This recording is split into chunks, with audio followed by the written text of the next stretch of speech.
Welcome into Hittin Hard with Jon Chuckery here on Locked On Sports Atlanta. Today on the show, no doubt was left. Falcons needed bad and didn't keep the foot on the gas. It's all next. It's Hittin Hard with Jon Chuckery, Locked On Sports Atlanta. This is Hittin Hard with Jon Chuckery, part of Locked On Sports Atlanta. And it starts now.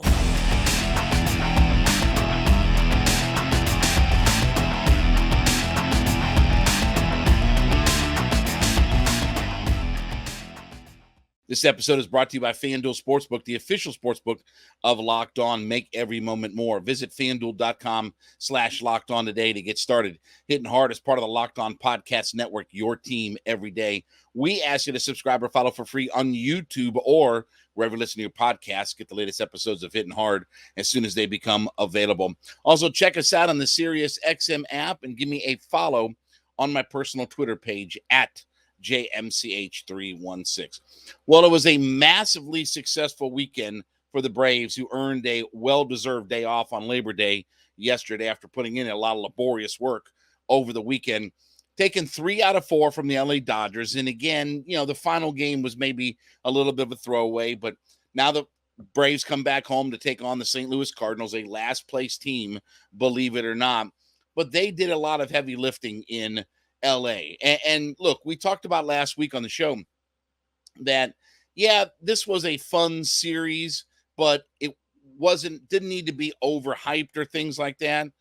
But what the real result that came out of this, more than just, okay, the Braves are now 7 games up on the Dodgers for the best record, and they're all but assured that they're going to end up with the number 1 seed and all this kind of stuff, was the fact that there was no doubt left that Ronald Acuna Jr. is the MVP of the league.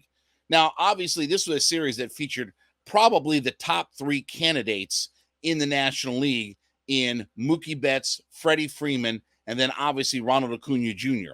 So the top 3 candidates were hooked up in a series for 4 games where, again, maybe one person can, sway the vote and break out. But there was no doubt about it that Ronald Acuna Jr. came out of this as now the absolute assured, I believe, MVP of the league. Barring a catastrophe or catastrophic injury to happen to him, he's the MVP of the league.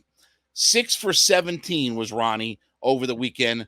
4 runs scored, 3 homers, each a homer in each of the first 3 games, with 6 RBI, couple of stolen bases, a .353 batting average, 421 on base, and an absurd 1,362, a 1362 OPS. And look, we've known, especially here in Atlanta, that Ronald Acuna Jr. has been the MVP of the league, and he's been the best player in Major League Baseball.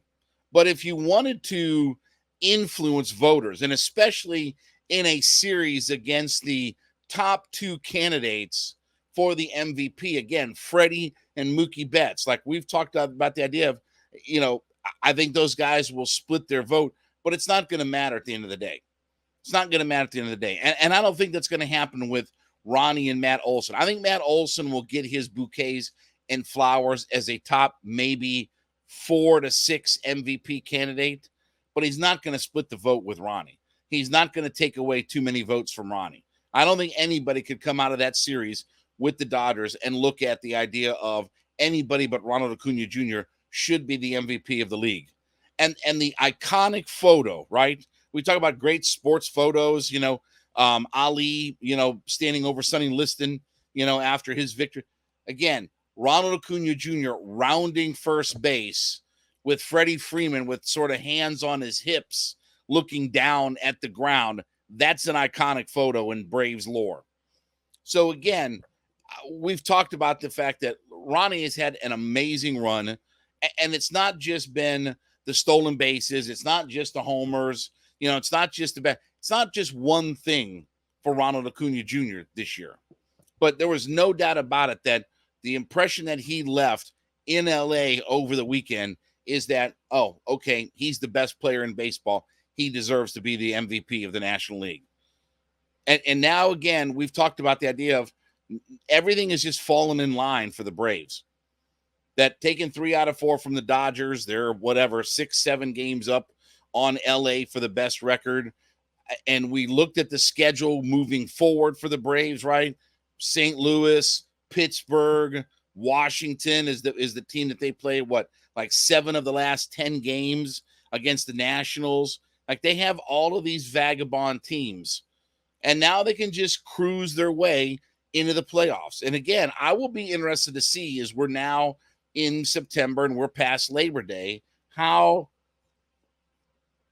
Brian Snitker handles the rotation.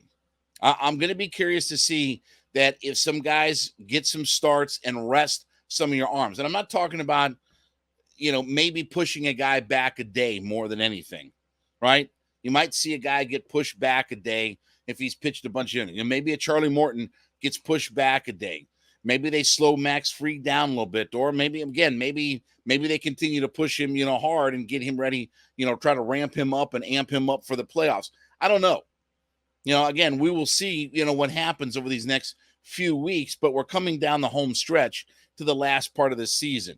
And before you know it, in a few weeks, it'll be time for baseball playoffs and all that good kind of stuff. But the impression that was left over the weekend is that Ronald Acuna Jr. on a national stage against, again, their hated rivals or their number one rivals in the LA Dodgers and the team that they've been competing against for the number one overall record in the National League, they left no doubt about the fact that Ronnie is the MVP of the league. And for all the numbers, again, it's been a remarkable season. But sometimes when you're talking about MVP moments and things like that, Ronnie stepped up, and especially in those first 3 games where he had homers in the first 3 games. But again, he accounted for 4 runs scored, 6 RBI with 3 home runs in it. And he tacked on a couple of steals for good measure in all of it. And I do think that Ronnie is not just going to win the MVP award this year, but I think he's going to win his first Gold Glove as well. I think it will be that magical year for Ronald Acuna Jr. all the way around, where we see the MVP, Gold Glove, again, all of these different accolades that finally get Ronald Acuna Jr. and as everything has come together for him, finally give him his bouquets and his flowers as being arguably not just the best player in the National League, but there now has to be discussion about the idea of, is he the best player in Major League Baseball? And I know Ohtani is a freak of nature, and I get that. But as Mike Trout has spent another season injured, and again, they're a team that's underachieved as a franchise for all the greatness of Trout and Ohtani and all that kind of stuff, they can't get out of their own way as far as winning baseball games. But there's no doubt about it that Ronald Acuna Jr. sealed up the MVP award for the National League with that series and separated himself completely from Mookie Betts and Freddie Freeman. So again, when we have discussion, if you want to discuss who's going to finish second in the MVP, you can have that discussion. Whether it's an Olsen, whether it's Freddie Freeman, whether it's Mookie Betts, that's all that has to be decided. But the leader in the clubhouse now, without question, after that performance that he put on in LA, under the lights, in the big market, right, leaves no doubt about the fact that Ronnie is the MVP of the league. That was an outstanding performance. And again, he sealed that up. And now it's just kind of cruise control. Like I said, assuming that there are no big setbacks or anything like that, no reason to think that Ronnie isn't going to be the MVP of the league. All right, this episode is brought to you by FanDuel. And look, as we're getting ready for NFL season, and by the way, it's on Thursday night coming up, and obviously it's game week for the Falcons. New customers can bet $5 and get $200 in bonus bets from FanDuel right now, guaranteed. Plus, all customers who bet the $5, they'll also get $100 off NFL Sunday Ticket from YouTube and YouTube TV. So right now, put your $5 down, get the $200 in bonus bets, get the $100 off the NFL Sunday Ticket. Now's the best time to join up with FanDuel. It's a safe, secure, super easy to use app, and everything can be bet on from spreads to player props to everything in between. So go to FanDuel.com/lockedon. That's FanDuel.com/LOCKEDON and kick off the NFL season with an offer you don't want to miss. Bet the $5 and get $200 in bonus bets and $100 off NFL Sunday ticket. FanDuel.com/lockedon. FanDuel's the official partner of the NFL.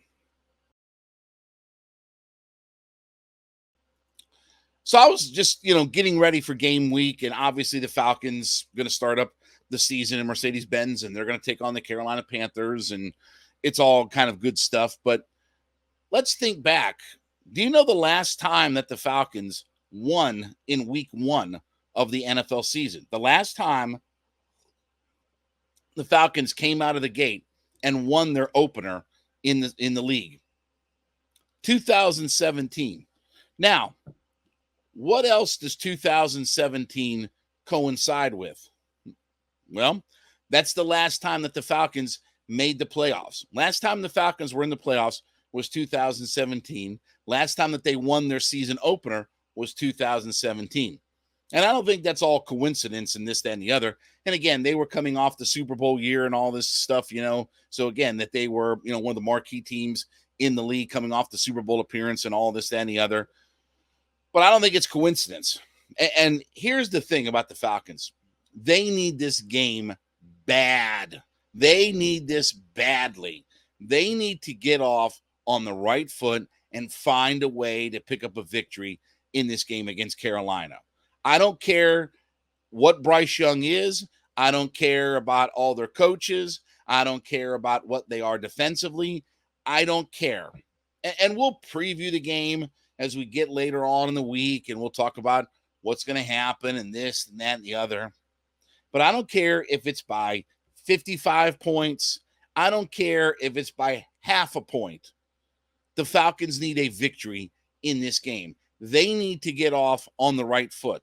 If we're going to change this season around, you can't lose to Carolina in week 1. Sorry, but you can't lose to Carolina in the week 1 and start selling me on, we'll get them next time and all this kind of stuff. No. Again, if you are at home and taking on Carolina, you have to find a way to win. I don't care if you have to cheat, scratch, steal, whatever you have to do. If you have to go Eddie Guerrero, lying, cheating, stealing, if you've got to do that to win, then you do that to win. But again, when we're talking about a last place schedule that the Falcons are going to play and plenty of winnable games, and you're not really into any kind of meat of the schedule. You're opening up at home to take on Carolina, a divisional foe. If we're going to talk about winning our division and all these dreams and hopes and aspirations that we have, it has to start with Carolina. There cannot be any excuses. There cannot be any growing for Desmond Ridder. I don't care if you have to run the football 135 times in that game, you run it 135 times. As long as you come out on top in it, that's all that matters. So again, I don't care if they play well. I don't care if they stink up the joint. I don't care if they look like the best team in the NFL after week 1. I don't care if they put up 63 points and look like the most prolific offense in the history of the league. All I care about is, did you win or not? Did you win or not in week 1? Because if you tell me that we can't win in week 1 against the Carolina Panthers, then you're going to have a hard time selling me the rest of the way that things are just magically going to turn themselves around.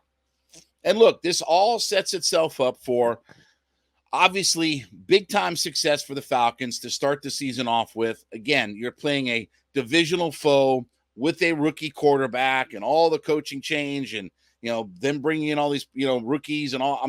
Again, it all sets itself up for we need to go out and find a way to get a win. So again, I don't care. And that's the great thing about the NFL, right? The NFL is a results-oriented business. It doesn't really matter if you win by a point per game in every game. Doesn't matter if you win by 15 points per game. It doesn't really matter. All that matters is when you look at ESPN.com and you look at the NFL tab and you get the standings, did you have more victories than everybody else? That's all that matters at the NFL. All right? There's no Harris polls.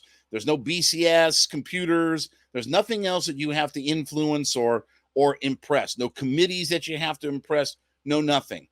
It's did you win or did you lose? And that's all that matters in the NFL. So no matter what, as far as what happens on Sunday, how good we look, we'll analyze and we'll overanalyze, obviously everything after week one. And, we'll break it all down into minute detail and get through all the muck and the mire and all the minutia and everything else we'll figure out. But did you win? And this has to be a victory for the Atlanta Falcons.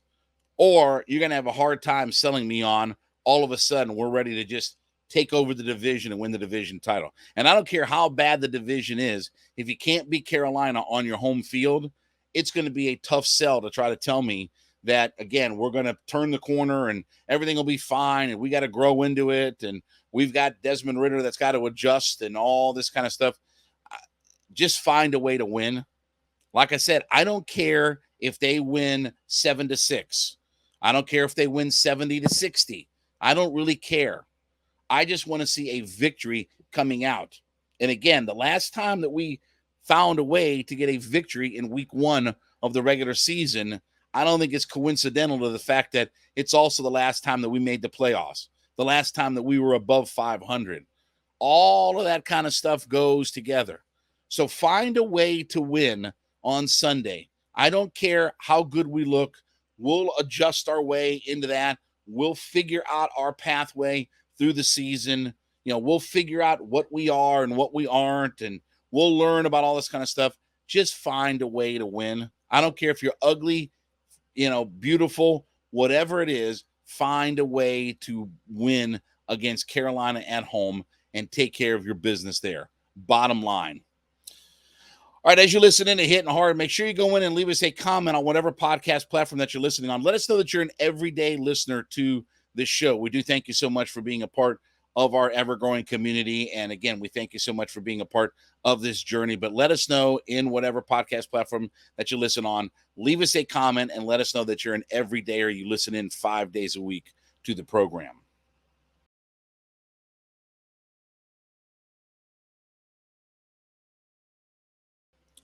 Well, it was a disappointing Friday night for Georgia Tech against Louisville. And what's really frustrating is that this had all the makings of what we were hoping for with Georgia Tech, right?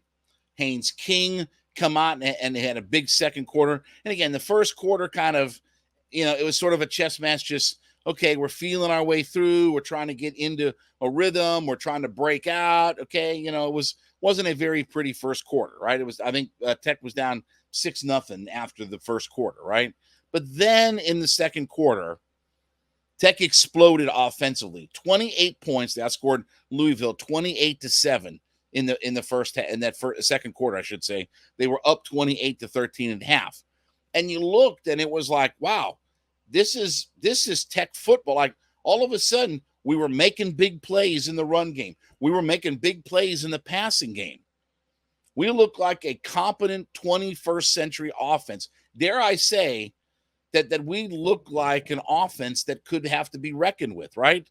Dominic Blaylock and the kid from Alabama and Haynes King doing his thing, and we're running the football and all these kinds of things against really, truthfully, not a very good Louisville team. And we talked about last week on the show that, Louisville is finding their way and finding their footing to where you're going to have to learn Jeff Brom's offense, and there's probably going to be some adjustment and some learning curve to all of that. And then the second half came along, and it just became a complete frustrating source. Tech loses that game 39-34. They were outscored 16-6 in the final quarter, and they were outscored, more importantly, 10-0 in the third quarter. And I really thought that Tech, in some ways, sort of took their foot off the gas pedal. I thought that they settled, and I thought that they were trying to just find their way through the game and not maybe be as aggressive as what they had been. But that was a frustrating game because, again, there's no reason. First off, there's no reason for Louisville to come into Mercedes-Benz, which, again, is a de facto home game in a lot of ways, and come in and put up 39 points on this defense. who, by the way, their strength of their defense for Tech is their secondary. But again, I very frustrating to watch when this thing was unfolding in that second half. And I didn't think that they kept their foot on the gas pedal. And offensively, after that second quarter explosion, they did nothing in the second quarter. They only scored 6 points in the other 3 quarters of that game. And Haynes King, look, I mean, again, you can look at all the numbers. Look, 19 for 32, 313 yards, average 9.8 yards per attempt, 3 touchdowns in the game. They ran for 175 yards. Rutherford had 85 yards on 5 catches. Chase Lane had 69 yards on 3 catches. Like, they were doing all kinds of good things. And it just felt like offensively, for all the good, it was all piled up in that second quarter, and we never saw that in the other parts of the game. And that was a very winnable game for Georgia Tech. Now, look, Georgia Tech's going to go in on Saturday, and they'll beat South Carolina State. They'll take care of business. But again, when we're talking about 50-50 games that Tech needed to find a way to get itself to a bowl game, okay? Tech needing finding a way to get to 6-6 on the season. That was a complete swing game in that opener. That was one of those 50-50 games that you felt like, okay, if we can win this game, we can go beat South Carolina State, and we can be 2-0 to start off the year. Okay, now we're a third of the way there.